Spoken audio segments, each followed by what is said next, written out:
In the early morning hours of January 7th of 2025, a major earthquake struck a section just north of the border area between China and Nepal.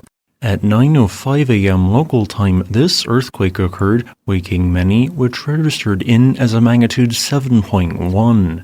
As the ground rapidly shook back and forth for upwards of 20 seconds, items fell off of shelves, buildings cracked, and many structures partially or completely collapsed. Ground shaking at its most severe was measured at its peak to be equal to 25% the acceleration due to gravity, translating to a temporary acceleration of 2.45 meters or 8.04 feet per second squared. Many landslides also occurred, which makes perfect sense given the severity of the earthquake, relatively shallow epicenter of 10 kilometers or 6.21 miles, and absurdly rugged topography of the local Himalayas where this occurred.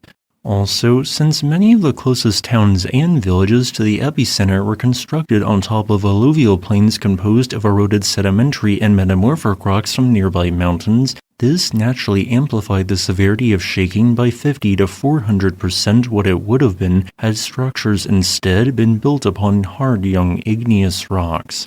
The reason for this is that when the damaging earthquake waves pass through objects, the amplitude of these waves changes depending on the rock units they interact with.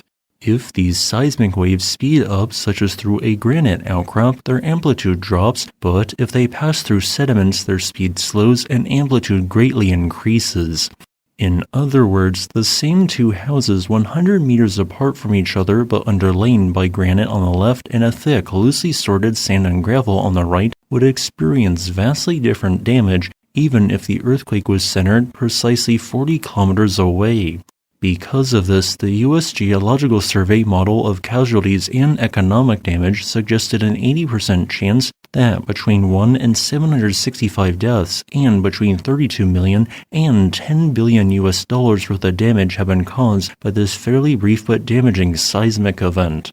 I did my own analysis, and based on the existing minimum reports of damage, which is most widespread in China but also exists to a lesser extent in Nepal and India, I suggest that at least 125 million US dollars worth of damage has occurred.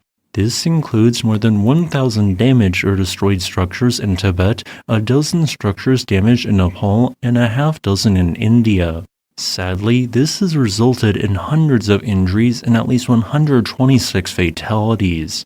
So, why did this earthquake occur? It might seem a bit strange, but the fault which slid by up to 1.6 meters or 5.25 feet runs almost perfectly perpendicular to the plate boundary which formed the Himalayas. The Himalayas, for context, were formed from two similar density continental tectonic plates colliding with each other, specifically the northward moving Indian plate and the southwestern moving Eurasian plate. This collision has been ongoing for 50 million years, pushing the less dense Eurasian plate and significant volumes of adjacent limestone upward, while also causing a portion of the subducting Indian plate slab to snap off. The Himalayas continued to be constructed over the following tens of millions of years, with Mount Everest rising by 8 kilometers elevation during the last 30 million years. However, since this process is occurring unevenly, it has created a weak west-to-east extension. This extension occasionally causes large amounts of motion to occur all at once, which is exactly what caused this major earthquake from a normal fault. While we cannot predict how many aftershocks or earthquakes induced by the main shock will now occur, generally speaking, they follow a nice declining 1/x pattern representing time, meaning they decrease in abundance as the hours, days, and subsequent weeks progress. However, the largest aftershock tends to be about 1.2 magnitudes smaller than the main shock, meaning that the most likely largest aftershock will have a magnitude of approximately 5.9. As a final note, I would like to thank my new patron Doodle Darko for supporting this channel.